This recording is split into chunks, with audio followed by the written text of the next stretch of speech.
എനിക്കൊരു സയൻറ്റിഫിക് ടെമ്പറുള്ള ആളാണെന്നാണ് മുഖ്യമന്ത്രി V D Satheesan മുൻപ് സ്വയം പരിചയപ്പെടുത്തിയത്. സയൻറ്റിഫിക് ടെമ്പറായാലും പൂക്കി പുഞ്ചിരിയായാലും സംഗതി സെറ്റാണ് കേരളത്തിൻ്റെ മുഖ്യമന്ത്രിക്ക്. എന്നാൽ തുടക്കത്തിൽ പറഞ്ഞതും ഒടുക്കത്തിൽ ചെയ്തതും തമ്മിൽ പുലബന്ധം പോലുമില്ലെന്നാണ് ചുരുങ്ങിയത് പ്രതിപക്ഷത്തിൻ്റെയെങ്കിലും ആക്ഷേപം. ഏറ്റവും ഒടുക്കം ഹിന്ദു ഐക്യവേദി നേതാക്കളുമായി മുഖ്യമന്ത്രി കൂടിക്കാഴ്ച നടത്തിയെന്ന വാർത്തയാണ് നിലപാടുകളിലെ പുലിവാലുകളിലൊന്നിൽ പിടിച്ചത്. പക്ഷേ പതിവ് പോലെ കടി കിട്ടാതെ ഇക്കുറിയും മുഖ്യമന്ത്രി തടിയൂരുന്നതാണ് കാഴ്ച.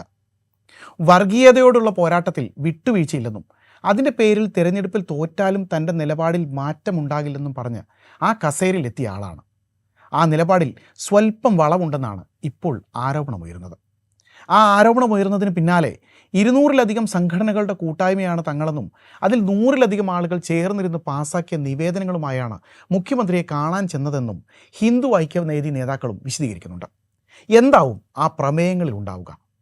എന്തൊക്കെയായാലും മുഖ്യമന്ത്രി തങ്ങളെ അനുഭാവപൂർവ്വം കേട്ടുവെന്ന ഹിന്ദു ഐക്യവേദിയുടെ പ്രതികരണം പിന്നാലെ എത്തിയിട്ടുണ്ട്. മുൻപ് കണ്ടാൽ തീണ്ടാപ്പാട് അകലം പാലിച്ചിരുന്നവർക്ക് ഇപ്പോൾ കാര്യങ്ങൾ ബോധ്യപ്പെട്ടു തുടങ്ങിയിരിക്കുന്നു എന്ന രീതിയിലായിരുന്നു കൂടിക്കാഴ്ചയ്ക്ക് പിന്നാലെ ഹിന്ദു ഐക്യവേദി നേതാവ് ശശികലയുടെ പ്രതികരണം.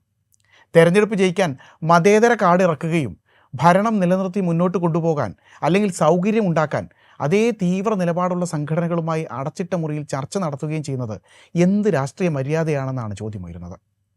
മുൻപ് ഉന്നയിച്ച നിലപാടുകളിൽ നിന്നുള്ള പരസ്യമായി പിൻവാങ്ങലിലെ ഇതെന്ന ചോദ്യം മാത്രമാണ് ബാക്കിയാവുന്നത്. ഇങ്ങനെ തമ്മിൽ കാണലുകൾ നടക്കുന്നതിനിടെയാണ് അല്പം ദൂരെ പെരുന്നയിൽ നിന്ന് ആ വിലാപമുയരുന്നത്. NSS ജനറൽ സെക്രട്ടറി സുകുമാരൻ നായരാണ്. നല്ല നായരായിട്ടും തുടരെ അനുവാദം ചോദിച്ചിട്ടും തങ്ങൾക്ക് കൂടിക്കാഴ്ചയ്ക്ക് അവസരം നിഷേധിച്ചു എന്നാണ് NSS നേതൃത്വം ആരോപിക്കുന്നത്. ഹിന്ദു ഐക്യവേദിക്ക് അനുമതി നൽകുകയും NSSനെ പുറത്തു നിർത്തുകയും ചെയ്ത മുഖ്യമന്ത്രിയെ ജനം വിലയിരുത്തട്ടെ എന്ന് പറഞ്ഞ് പടിയടയ്ക്കുകയാണ് NSS. അല്ല പിന്നെ വെള്ളാപ്പള്ളിയെ കാണാനും അനുഗ്രഹം വാങ്ങാനും മന്ത്രിമാർ ക്യൂവിൽ നിൽക്കുമ്പോൾ NSSന് ഈ അകറ്റി നിർത്തൽ എങ്ങനെയാണ് സഹിക്കാനാവുക? ഇതിനിടെയാണ് സംഘപരിവാർ ബന്ധമുള്ളവരെ സർക്കാർ ഉന്നത പദവികളിൽ ഇരുത്തുകയാണെന്ന് വിമർശനമുയരുന്നത്. ഹൈക്കോടതിയിൽ ഗവൺമെൻറ് പ്ലീഡറായി DS ശരത്തിനെ നിയമിച്ചതിന് പിന്നാലെ നിലപാടുകളിൽ സതീശൻ വെള്ളം ചേർക്കുകയാണെന്ന വിമർശനം ഉന്നയിച്ചവരിൽ പ്രമുഖ സമുദായ നേതാക്കൾ വരെയുണ്ട്. അധികാരത്തിലെത്തുന്നതിന് മുൻപ് പല്ലും നഖവും ഉപയോഗിച്ച് വിമർശിച്ച PM ശ്രീ പദ്ധതി മുതൽ വീര്യം കുറഞ്ഞ മദ്യം വരെയുള്ള പദ്ധതികൾ VD സതീശൻ സർക്കാരിനെയും വിവാദങ്ങളായി വിടാതെ പിന്തുടരുകയാണ്. ഉറപ്പിച്ച നിലപാടൽപ്പം മാറ്റുകയോ മറിക്കുകയോ ചെയ്താൽ സൗകര്യമായിരുന്നുവെന്ന് കരുതി പോകുന്ന സമയമാണ്. അല്ലെങ്കിലും അഭിപ്രായം ഇരുമ്പൊലയ്ക്കല്ലോ, അത്ര തന്നെ. വീര്യം കുറഞ്ഞ മദ്യത്തിൻ്റെ നയം മുൻപുള്ള സർക്കാർ രൂപീകരിച്ചതുകൊണ്ട് മാത്രം നികുതി നടപ്പാക്കേണ്ടി വരികയാണെന്ന് പറയുകയാണെങ്കിൽ, ധാതു ഇടനാഴി നിങ്ങൾ ബജറ്റിൽ ഉൾപ്പെടുത്തിക്കൊണ്ട് ഞങ്ങൾ നടപ്പിലാക്കുന്നു എന്നായിരുന്നുവെങ്കിൽ, PM ശ്രീ നിങ്ങൾ ഒപ്പിട്ടതുകൊണ്ട് ഞങ്ങൾ നടപ്പിലാക്കുന്നുവെന്ന് പറയാനായിരുന്നുവെങ്കിൽ നിങ്ങൾ തന്നെ മതിയായിരുന്നല്ലോ എന്ന ചോദ്യം ഉയരും. അതുകൊണ്ടൊന്നുമല്ല, വേറെ കുറേ കാരണങ്ങൾ കൊണ്ടാണ് ജനം ഇങ്ങനെ വിധി എഴുതിയതെന്ന് മനസ്സിലാക്കണ്ടേ.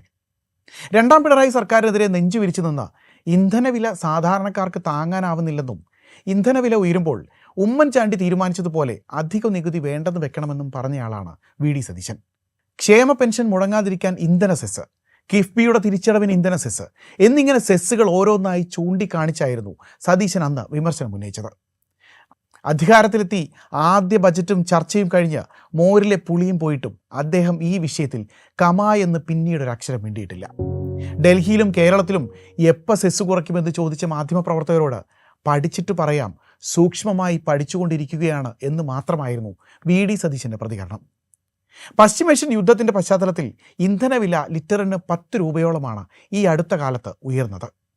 മുഖ്യമന്ത്രി പറഞ്ഞതുപോലെ സെസ് ഒഴിവാക്കിയാൽ 5 രൂപ 70 പൈസ കുറയ്ക്കാനായേനെ. പക്ഷേ അദ്ദേഹത്തിൻ്റെ പഠനമൊന്ന് അവസാനിക്കണ്ടേ? അല്ലെങ്കിലും അഭിപ്രായങ്ങൾ ഇരുമ്പുലക്കകളല്ലല്ലോ. തുരങ്കപാത പാരിസ്ഥിതിക പ്രശ്നമുണ്ടാക്കുന്നുവെന്ന് പ്രതിപക്ഷ നേതാവായിരിക്കുമ്പോൾ ആവർത്തിച്ചയാളാണ് ഇന്നത്തെ മുഖ്യമന്ത്രി.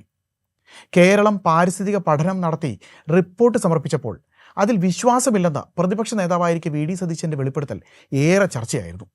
ഒടുക്കം കഴിഞ്ഞ ദിവസം വലിയ അപകടമുണ്ടായപ്പോൾ പതിവ് പോലെ മുൻ സർക്കാർ തുടങ്ങി വെച്ചതുകൊണ്ട് ചുമക്കാൻ നിർബന്ധിതരാകുന്നുവെന്ന ശരീരഭാഷയായിരുന്നു മുഖ്യമന്ത്രിയുടെയും മന്ത്രിമാരുടേതും. സർക്കാർ പ്രഖ്യാപിച്ച അന്വേഷണമാകട്ടെ നിലവിലുള്ള റിപ്പോർട്ടുകളുടെ പുനഃപരിശോധനയല്ല, മറിച്ച് മാനദണ്ഡങ്ങളിൽ വീഴ്ച വരുത്തിയോ എന്ന പരിശോധനയിൽ ഒതുങ്ങും. പുതിയ സർക്കാരിൽ നിയമനങ്ങളിൽ അടിമുടി വിവാദങ്ങളാണ്. കമ്പനി കോർപ്പറേഷൻ വിഭജനം ഇനിയും പൂർത്തിയായിട്ടില്ല. അതുകൊണ്ട് നിയമനങ്ങൾ നടക്കുന്നുമില്ല. അധ്യക്ഷ സ്ഥാനമടക്കം പലയിടത്തും കസേരകൾ ഒഴിഞ്ഞുകിടക്കുകയാണ്. UDF-ൽ ഒറ്റക്കെട്ടാണെന്നും ഏകകണ്ഠേനയാണ് തീരുമാനമെന്നും പറഞ്ഞ മുഖ്യമന്ത്രി അതങ്ങനെയാണെങ്കിൽ പോലും ഇപ്പോൾ ഏകപക്ഷീയമായി നിലപാട് സ്വീകരിക്കുകയാണെന്നാണ് വിമർശനമുയരുന്നത്. മുൻപ് സ്വീകരിച്ച നിലപാടിന് വിരുദ്ധമാണ് നീക്കമെന്നാണ് വിമർശനമുയരുന്നത്. വലിയ വിജയം നൽകിയാണ് കേരളം VD സതീശനെയും UDF-നെയും അധികാരത്തിലെത്തിച്ചത്. ആ നാടിൻ്റെ വലിയ പ്രതീക്ഷകളെ ചേർത്തു നിർത്തേണ്ട ബാധ്യത അദ്ദേഹത്തിനുണ്ട്. ആ പാർട്ടിക്കും മുന്നണിക്കുമുണ്ട്. അത് മറക്കരുത്. അതല്ലെങ്കിൽ മറ്റൊരു വേള ജനം അത് ഓർമ്മിപ്പിക്കാൻ നിർബന്ധിതരാകും.